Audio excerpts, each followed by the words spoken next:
You know what finally pushed me over the edge? I was helping a friend repair a dockhouse on the coast of Maine about 6 years ago.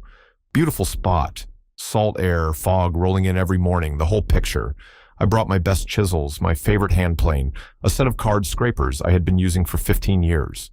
Within 3 days, every single carbon steel edge I owned had a haze of rust on it. I was wiping them down with camellia oil twice a day, and it did not matter. The salt air ate through that oil like it was not even there. I was furious. Then one evening, I was reading an old account of a Royal Navy ship's carpenter from the 1700s, and he described a paste he made from tallow, beeswax, and camphor that kept his tools bright and sharp through years at sea. Years, in the most corrosive environment you can work in. I tried his recipe when I got home, and I have not lost a single edge to rust since.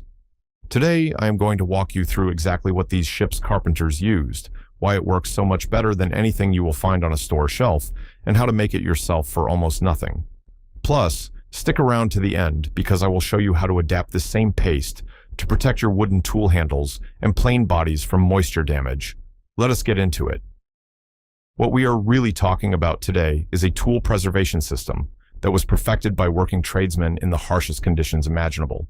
And the remarkable thing is how relevant it still is for any woodworker dealing with humidity, coastal air, or even just a damp garage shop. Once you understand why their approach works at a level modern products cannot touch, you will never go back to spraying your chisels with whatever is on the shelf. So, let me give you some context on who these men were and what they were dealing with. The ship's carpenter was one of the most important specialists aboard any naval or merchant vessel from roughly the 1500s through the late 1800s. He was responsible for the structural integrity of the entire ship. Hull repairs, mast work, deck planking, pump maintenance, you name it. If wood held the ship together, it was his job to keep it sound, and he carried his own tool chest aboard. These were not replaceable items. You could not pull into port and visit the hardware store. A ship's carpenter's tools were his livelihood, and if they corroded, he could not do his job, and people could die. Now here is the enemy he was fighting. Salt air is not just humid air. It is air carrying sodium chloride particles that settle on every surface. When those chloride ions land on carbon steel, they accelerate oxidation at a rate that is dramatically faster than plain humidity alone. We are talking about rust forming in hours, not days. And these men were working with high carbon steel, no stainless, no chromium coatings, just iron and carbon, which is the most reactive combination you can put in a marine environment. So they had to develop protection that actually worked, not something that slowed rust down a little, but something that stopped it cold. And what they came up with was a hand-blended paste that creates a true barrier between the steel and the air. Not a film that evaporates, not a coating that salt can penetrate, a real, physical, chemical shield. Let me show you how it works, ingredient by ingredient. The first thing you need to understand is why the modern products most of us reach for simply cannot do this job. I am not saying camellia oil or mineral oil or WD-40 are bad products. They have their uses. But in a corrosive environment, they fail, and the reason is straightforward. Penetrating oils work by displacing moisture that is already on the steel surface. They leave behind a very thin film that evaporates over time, usually within hours in humid conditions. Camellia oil is better because it leaves a slightly more durable film, but it is still a liquid oil that salt particles can penetrate and displace. WD-40 evaporates almost entirely within a day. Even paste waxes, which are more durable than liquid oils, tend to be formulated with solvents that thin them out for easy application, which means the dried film is porous at a microscopic level. Here is what happens at the surface of your steel. Chloride ions are incredibly small and chemically aggressive. They find gaps in any thin or porous coating and make direct contact with the iron. Once that contact happens, an electrochemical reaction begins, and rust forms underneath your protective layer. You will not even see it happening until it breaks through. Ship's carpenters figured out through hard experience that the only thing that reliably stops this process is a thick, adhesive, non-porous barrier that physically blocks chloride ions from ever reaching the steel. And they built that barrier from 3 specific ingredients, each one doing a job the others cannot. The foundation of the ship's carpenter's paste is rendered animal fat, specifically beef tallow. Now, I know that sounds primitive, but hear me out because the chemistry is genuinely impressive. Tallow is a saturated fat, which means its molecular chains are straight and packed together tightly. When you spread tallow on a steel surface, those tightly packed molecules form a dense, cohesive layer that resists penetration far better than any vegetable oil. Vegetable oils are unsaturated, meaning their molecular chains have kinks and bends that leave gaps. That is why linseed oil and walnut oil feel like they soak in. They do soak into the wood, which is great, but on steel they leave a loose, open film that salt cuts right through. Tallow also has a natural affinity for metal surfaces. It bonds at a molecular level through a process called adsorption, where the fat molecules physically grip the steel. This is why butcher's knives in the old days rarely rusted despite constant exposure to moisture. The animal fat from the work kept them coated. To render your own tallow, get beef suet from a butcher. Cut it into small pieces, roughly half-inch cubes. Put it in a heavy pot on very low heat, around 200 degrees Fahrenheit. Let it melt slowly over 2 to 3 hours, stirring occasionally. Strain it through cheesecloth into a clean jar. What you get is a creamy white fat that is solid at room temperature and melts cleanly in your hands. You want it as pure as possible, so if there are any meat particles or discoloration, strain it a second time. 1 pound of suet will give you enough tallow for a batch of paste that lasts most woodworkers a full year. By the way, if you are enjoying learning about these shipwright methods, I put together something I think you will really appreciate. It is called Secrets of the Shipyard, and it covers 16 chapters of Viking and naval carpentry techniques that most woodworkers have never seen. 150 pages of real hands-on knowledge. You can grab your copy by scanning the QR code on screen, or just use the first link in the description. All right, let us keep going. Now we add the second ingredient, and this is where the paste starts to become something special. Beeswax serves as the hardening and waterproofing agent. On its own, tallow is soft and can smear off a tool surface with handling. Beeswax raises the melting point of the mixture, gives it body, and creates a harder shell that stays put even when you're gripping a chisel handle or pulling a plane across a board. Beeswax is also naturally hydrophobic. Water beads on it rather than soaking through. And unlike paraffin wax, which is a petroleum product, beeswax remains slightly flexible after it sets.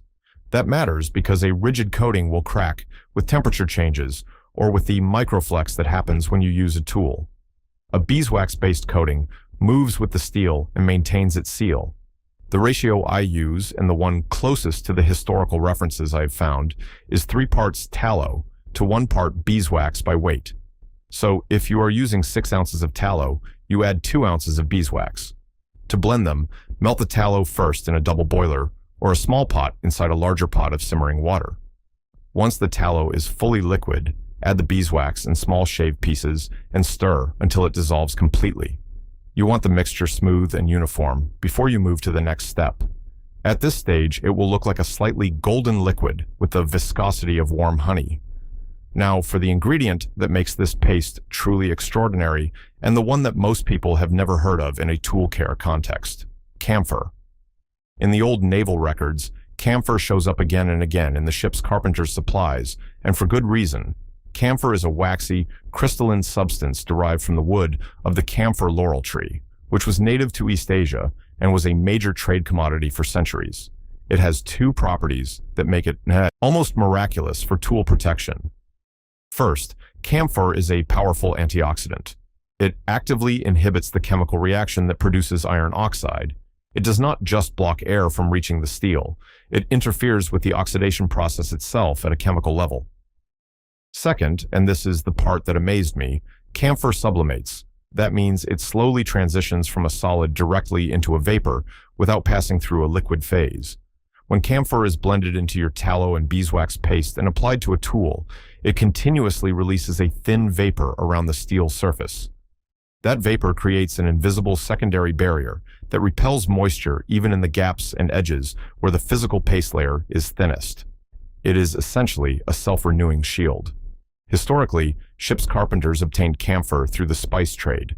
Today you can buy pure camphor blocks or tablets online or at most pharmacies for a few dollars. Make sure you're getting natural camphor, not synthetic naphthalene, which is what most modern mothballs are made from. That is a completely different chemical and will not do the same job. To add camphor to your paste, take about 1 tablespoon of crushed camphor crystals for every 8 ounces of your tallow and beeswax blend. Add it to the warm mixture while it is still liquid, but not boiling. Stir it in thoroughly. The camphor will dissolve into the warm fat and distribute evenly. Then pour the entire mixture into a small tin or jar and let it cool at room temperature. Do not refrigerate it. You want it to set slowly so the camphor distributes evenly as it solidifies. What you end up with is a firm but spreadable paste, slightly translucent, with a clean medicinal smell that is actually quite pleasant. That smell is the camphor doing its job, sublimating gently and telling you the paste is active.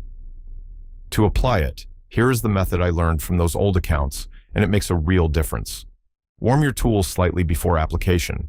You can set it near a heat source, or even just hold the blade in your hands for a minute. You do not need it hot, just above room temperature, maybe 90 to 100 degrees Fahrenheit. The slight warmth opens the pores of the steel microscopically and lets the first layer of paste bond more deeply. Take a small amount on a clean cotton rag and rub it across every metal surface, working it into the steel with firm circular motions. Then let it sit for 5 minutes and buff lightly with a dry cloth. You are not trying to remove the paste, you are just smoothing it to an even film. For tools going into storage, apply a second heavier coat and do not buff. For tools in active use, 1 thin coat reapplied every week or 2 is enough to keep salt air from touching the steel. I reapply mine about once a month in my inland shop, and I have chisels that have not seen a speck of rust in over 5 years. Let me share some patterns I have noticed over the years, things I used to do myself that the ship's carpenter's method handles completely differently. The first pattern is reaching for spray oils as a default protectant. Most of us grab WD-40 or a light machine oil because it is fast and easy.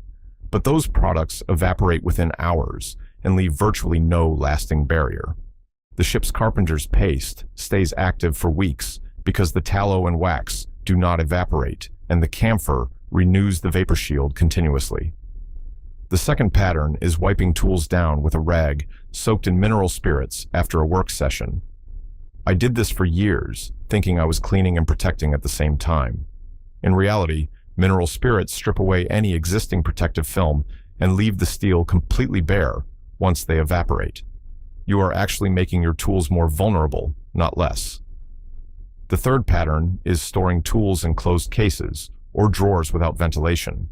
A sealed environment traps moisture against the steel. Ship's carpenters stored their tools in open-topped chests and relied on the paste and camphor vapor to protect them. If you must store tools in a closed space, the camphor in this paste is your best friend because it fills that enclosed area with a protective vapor. The fourth pattern is using silicone-based protectants. These work reasonably well against rust, but they contaminate any wood surface the tool touches afterward. Silicone causes fisheye in finishes and interferes with glue adhesion. The tallow and beeswax paste is completely finish compatible. If a trace amount transfers to your workpiece, it will not cause any problems under oil, shellac, lacquer, or varnish. The good news is, once you see these patterns for what they are, switching over costs you almost nothing and takes about 10 minutes a month. Now, for that bonus tip I promised at the beginning. This is something I stumbled across in a journal entry from a carpenter aboard a British merchant vessel in the early 1800s. He described making a lighter version of the same paste specifically for his wooden tool handles and plane bodies. Wood in a salt environment absorbs moisture and swells, then dries and cracks, then absorbs more moisture and starts to rot. His solution was to take the same tallow, beeswax, and camphor paste, but thin it with a small amount of warm turpentine, about 1 tablespoon per 4 ounces of paste, to create a softer, more penetrating mixture. He rubbed this into his tool handles and the wooden bodies of his planes once a month. The tallow and turpentine soaked into the wood fibers, the beeswax sealed the surface, and the camphor repelled moisture from within. I have been doing this with my own plain totes and handles for the last 4 years, and the wood feels better than it ever did with boiled linseed oil. It stays stable, it does not get tacky in humid weather, and it develops this beautiful, quiet sheen that just looks like a tool that has been well loved for a very long time. Now, if this kind of traditional shipwright knowledge is something you want to keep learning from, I have written a guide called Secrets of the Shipyard. It covers 16 chapters of Viking and naval carpentry techniques that have been perfected over centuries. The kind of stuff you will not find in most modern woodworking books. Scan the QR code right now or check the first link below. All right, let us continue. These old ship's carpenters did not have chemistry degrees. They did not have access to modern coatings or corrosion inhibitors. They had experience, observation, and materials they could get their hands on. And what they came up with is still, to this day, one of the most effective tool protection methods I have ever used. Sometimes the old ways are not just charming, they are better. I will see you on the next one.